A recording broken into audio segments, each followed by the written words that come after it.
প্রিয় দর্শক, আমাদের জাতীয় নির্বাচন যতই এগিয়ে আসছে, মানে আর মাত্র 1 মাস আছে। আজকে জানুয়ারি 12 তারিখ, ফেব্রুয়ারি 12 তারিখে নির্বাচন হবে। এই 1 মাস আগে এসে আমরা নির্বাচন নিয়ে নানা ধরনের দৃশ্য দেখছি। কেউ বলছেন নির্বাচনের যে উত্তাপ, সেই উত্তাপটা তারা টের পাচ্ছেন না। আবার কেউ বলছেন যে নির্বাচন নিয়ে এরই মধ্যে ষড়যন্ত্র শুরু হয়ে গেছে। আপনারা কোনো ষড়যন্ত্র দেখছেন কিনা আমি বলতে পারবো না। আমি নিজে মাঝে মাঝে মনে হয় দেখছি, আর মাঝে মাঝে মনে হয় নির্বাচন বোধহয় হয়ে যাবে। আমি দু একটা ঘটনা বলি, তাহলে বিষয়টা আপনাদের কাছে ক্লিয়ার হবে। এবারে নির্বাচন কিন্তু আগের যে কোনো নির্বাচনের চেয়ে একটা ভিন্ন নির্বাচন। ভিন্ন এই কারণে যে আওয়ামী লীগ নির্বাচনে নেই, এটাই যে কারণ তা কিন্তু নয়। এটা একটা বড় কারণ, কিন্তু অন্য একটা কারণ। সেই কারণটা হলো এবার আসলে একটা নির্বাচনের দিনেই দুটো নির্বাচন হবে, দুটো ভোট হবে। আরেকটা ভোট কি হবে? ওটা হলো গণভোট হবে। সরকার একটা গণভোটের আয়োজন করেছে, জুলাই সনদ নিয়ে গণভোট। মানে আপনি জুলাই সনদকে সমর্থন করেন কি করেন না, এটা নিয়ে গণভোট। এখন জুলাই সনদটা কি? জুলাই সনদ কি একটা বিষয় নাকি অনেকগুলি বিষয়? আমি যদি বলি আমি জুলাই সনদকে সমর্থন করি, তাহলে আমি কি কি পাবো তা কি আপনি জানেন? জানেন না, জানা সম্ভব না আসলে। কারণ ডিটেল জানাটা কারো পক্ষেই এতগুলি বিষয়, এতগুলি পয়েন্ট জানা সম্ভব না। আমি এই জন্যই ঠিক করেছি জুলাই সনদের বিষয়টা নিয়ে আমি কাল পরশু একটা ডিটেল অনুষ্ঠান করব, যে জুলাই সনদে আসলে কি আছে। কারণ অনেক ব্যক্তিকে আমি দেখছি যে যারা নাকি জুলাই সনদ করলে কি পাবেন, এটা পাবেন, ওটা পাবেন, ওটা পাবেন, কিন্তু ওইটা পেতে যে আর কি কি পাবো সেটা নিয়ে আলোচনা করছে না। একটা তার মতো করে সে আলোচনা করছি। কাজে আমিও আমার মতো করে করব, কিন্তু তবু সেই বিষয়টা নিয়ে আরেকটু ডিটেল আমি আপনাদের সঙ্গে কালকে আলাপ করব।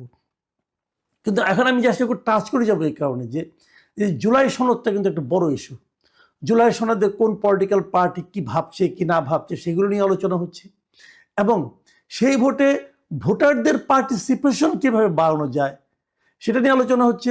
ভোটারদের কোন দিকে ভোট দিতে হবে এটা যারা আয়োজন করছে তারাও বলে দিচ্ছে। যেমন সরকার বলছে ভোটারদেরকে হা ভোট দিতে হবে, সরকারের বিভিন্ন সংস্থা বলছে ভোটারকে হা ভোট দিতে হবে। আজকে একটা ঘটনা আমাকে আসলে একটু অবাকই করেছে। সেটা হলো আজকে দেখলাম যে বাংলাদেশ ব্যাংকের পক্ষ থেকে একটা অর্ডার দেওয়া হয়েছে বিভিন্ন তফসিলি ব্যাংকে, এবং তারা বলেছে এই সবগুলো ব্যাংক হা ভোটের পক্ষে প্রচারণা চালাতে হবে। ব্যাংকে যত লোক যাবে, যত লোক ঢুকবে, ঢুকেই তারা ব্যাংকে দেখবে যে আপনারা হা ভোট দেন, এই কথা ব্যাংক আপনাদেরকে বলছে। আমার প্রশ্ন হচ্ছে, এটা কি ব্যাংক বলতে পারে? এবং এই প্রচারণা চালাতে যে যে খরচটা হবে, সেই খরচটা কোথেকে করবে? যে কর্পোরেট সামাজিক দায়বদ্ধতা, মানে CSR একটা তহবিল আছে, যে এই কর্পোরেট ব্যাংকগুলোর একটা কর্পোরেট সামাজিক দায়বদ্ধতা, সমাজের জন্য তারা কিছু কাজ করবে, এরকম একটা নির্দেশনা আছে। এইটা হলো সেই সমাজের কাজ, যে একটা পার্টিকুলার সিদ্ধান্তের ব্যাপারে আপনাকে প্রচারণা চালানো, যে আপনি হা ভোট দেন। এটা কি ঠিক হলো? যদি ধরা যাক ওরা হা ভোটের জন্য অনেক টাকা খরচ করলো, ধরা যাক 10 টাকা খরচ করলো, পরে দেখা গেলো না ভোট জয়যুক্ত হয়েছে, তাহলে কি দাঁড়ালো?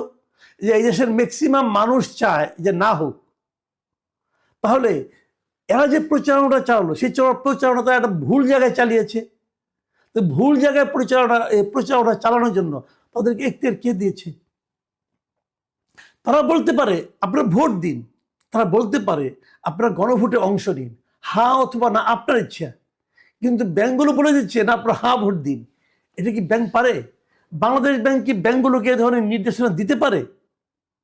এটা নিয়ে আমার কিন্তু সন্দেহ আছে। আমি মনে করি ব্যাংকগুলো এটা পারে না। এভাবে আপনি নির্দেশ দিতে পারেন না, আপনি প্রচারণা চালাতে পারেন না যে আপনি হা ভোট দিন। আমি যদি জিজ্ঞাসা করি কেন হা ভোট দেব, আপনি আমাকে ব্যাখ্যা করতে পারবেন? আমি ব্যাংকারদের বলবো, ব্যাংক বিভিন্ন কর্তৃপক্ষকে বলবো, আমি আগামীকালকে যে এইটা আগামীকাল আমি করতে চাচ্ছি, আগামীকাল অথবা পরশু দিন আমি হা ভোট এবং না ভোট নিয়ে আলোচনা করব। আমি যে প্রশ্নগুলি করি সেগুলি জবাব যদি পারেন দিয়ে একবার আপনারা। যাই হোক, এখন আমি অন্য প্রসঙ্গে যাই। কেন আমার এই নির্বাচন নিয়ে সন্দেহ আসছে? দেখুন, এর মধ্যে একটা ঘটনা ঘটেছে। গত 4 জানুয়ারি একটা রিট হয়েছিল আদালতে। সেই রিটটা হলো যে দুটো পার্টির অংশগ্রহণ নিয়ে তারা আপত্তি তুলেছিল। সে পার্টিগুলি কি? একটা হলো জাতীয় পার্টি, আরেকটা হলো এনডিএফ। এনডিএফটা কি? এনডিএফ হলো জাতীয় গণতান্ত্রিক ফ্রন্ট, মানে কয়েকটা পার্টি মিলে একটা ফ্রন্ট করা হয়েছে। সে পার্টিগুলিতে কি কি আছে? জাতীয় পার্টির একাংশ, এই যে আপনার এই আনিসুল ইসলাম মাহমুদ, তারপরে চুন্নু সাহেব, তারপরে হাওলাদার সাহেব, কাজী ফিরোজ রশিদ, মানে জাতীয় পার্টি থেকে কয়েকজন নেতা এখানে এসে একটা জাতীয় পার্টির একাংশ, তার সঙ্গে আপনার জেপি যেটা ছিল, আনোয়ার হোসেন মঞ্জুর যে পার্টি জেপি, জাতীয় পার্টি জেপি যেটাকে বলা হতো, সেই পার্টি, এরা আরও কয়েকটা দল মিলে একটা জাতীয় গণতান্ত্রিক ফ্রন্ট তারা করেছে, সংক্ষেপে এনডিএফ। তারা এই নির্বাচনে অংশ নিচ্ছে এবং জাতীয় পার্টি নিজেরাও লাঙ্গল মার্কা নিয়ে অংশ নিচ্ছে। 4 জানুয়ারির ওই রিটটাতে রিট করেন জনৈক আবদুল্লাহ আল মাহমুদ, উনি ভোলার লোক সম্ভবত। উনি রিট করে এবং উনি রিটে নিজেকে জুলাই গণ অভ্যুত্থানে অংশগ্রহণকারী ও সক্রিয় ভূমিকা পালনকারী হিসেবে নিজেকে উল্লেখ করেন এবং উল্লেখ করে উনি এই রিটটা করেন যে এই বক্তব্য যে সরকার 12ই মে তারিখে যে প্রজ্ঞাপনটা জারি করেছিল 2025-এর 12 মে, সেখানে সেই প্রজ্ঞাপনে বলা হয়েছিল যে আওয়ামী লীগ এর সব অঙ্গ সংগঠন, সহযোগী সংগঠন, ভ্রাতৃপ্রতিম সংগঠন, এদের আন্তর্জাতিক অপরাধ ট্রাইব্যুনালে বিচার কাজ সম্পন্ন না হওয়া পর্যন্ত তাদের যাবতীয় রাজনৈতিক কর্মকাণ্ড স্থগিত করা হয়েছিল। এবং এই যে স্থগিতাদেশ ছিল, সেই কারণেই কিন্তু আওয়ামী লীগ নির্বাচনে অংশগ্রহণ করতে পারছে না। রিটে ওনারা বলেছেন যে যদি আওয়ামী লীগ নির্বাচনে অংশগ্রহণ করতে না পারে তাহলে এই দলগুলোর নির্বাচনে অংশগ্রহণ করতে দেওয়া উচিত নয়। এবং তারা বলতে চেয়েছিল যে এই দলগুলো আসলে আওয়ামী লীগেরই সহযোগী সংগঠন অথবা ভ্রাতৃপ্রতিম সংগঠন। এই হলো তাদের যুক্তি। এই যুক্তি নিয়ে তারা উচ্চ আদালতে গিয়েছিল এবং আদালতে যাওয়ার পর আদালত কিন্তু এই এই যে রিট আবেদন ছিল, সেই আবেদনটা নিয়ে তারা আলোচনা করেছে এবং তারা একটা রুল দিয়েছে। রুলটা দিয়েছে তারা কাদেরকে? যে সরকারকে, নির্বাচন কমিশনকে, সবাইকে বলছে যে তারা কেন নির্বাচন অংশগ্রহণ করতে পারবে না অথবা পারবে, এই ব্যাপারে যেন তাদেরকে 2 সপ্তাহের মধ্যে একটা জবাব দেয়। আদালত এই জবাবটা চেয়েছে কার কাছে? চেয়েছে নির্বাচন কমিশন, সরকার, এনডিএফ এবং জাতীয় পার্টির কাছে। এবং সেই সঙ্গে বলতে চেয়েছে যে তাদের মনোনয়নপত্র কেন বাতিল করা হবে না সেটাও যেন জানানো হয়। এই আদালত রুলটা দিয়েছে গতকালকে, মানে 11ই জানুয়ারি। এখন 11 জানুয়ারি যদি এই রুলটা দিয়ে থাকে, 2 সপ্তাহ মানে 11 থেকে আরও আপনি 14 দিন যোগ করেন, তাহলে 25 তারিখের মধ্যে জবাব দিতে বলা হয়েছে। ধরলাম 25 তারিখে তারা জবাব দিল। জবাব দেওয়ার পর আদালত যদি বলে তাদের বাতিল করতে হবে। কিন্তু এরই মধ্যে এই জাতীয় পার্টি এবং এনডিএফ তারা তো তাদের মনোনয়নপত্র ঘোষণা করেছে এবং নির্বাচন কমিশন সেই মনোনয়নপত্র গ্রহণও করেছে, বাতিল কিন্তু করেনি অনেকেরটাই। এর মধ্যে জাতীয় পার্টি প্রায় 243 আসনে তাদের মনোনয়ন ঘোষণা করেছে, এনডিএফ ঘোষণা করেছে 120 জন প্রার্থীর পক্ষে তারা প্রার্থী হিসেবে ঘোষণা করেছে। এদের মধ্যে চূড়ান্ত প্রার্থী তালিকা পাওয়া যায়নি। যদি পাওয়া গেলে হয়তো এর মধ্যে 4-5 জন, 10-12 জন বাদ পড়তে পারে, বাকিরা সবাই বৈধ প্রার্থী হিসেবে থেকে যেতে পারে। 21 তারিখের পরে তারা হয়তো প্রতীকও পেয়ে যাবে। তো প্রতীক প্রাপ্তির পর যদি হাইকোর্ট বলে না এদের মনোনয়ন বৈধ নয় অথবা এদের নির্বাচন করতে দেওয়া উচিত না, তাহলে নির্বাচনটার মধ্যে কি একটা অচল অবস্থা তৈরি হবে না? তখন যদি তারা বলার পর যদি আবার এই লোকগুলি আবার আপিল করে এবং সেখানে যদি তারা এই নিষ্পত্তি না হওয়া পর্যন্ত স্থগিতাদেশ চায়, তাহলে তো পুরো নির্বাচনটাই তো একটা ঝামেলা পড়ে যেতে পারে। নির্বাচন তো স্থগিত হয়ে যেতে পারে। যতদিন এই সমস্যার সমাধান না হবে ততদিন নির্বাচন স্থগিত হতেও পারে। আমি জানি না কি হবে, আদালতের কথা তো বলতে পারবো না। তার মানে এই বিষয়গুলো নিয়ে কিন্তু এক ধরনের আলোচনা হচ্ছে।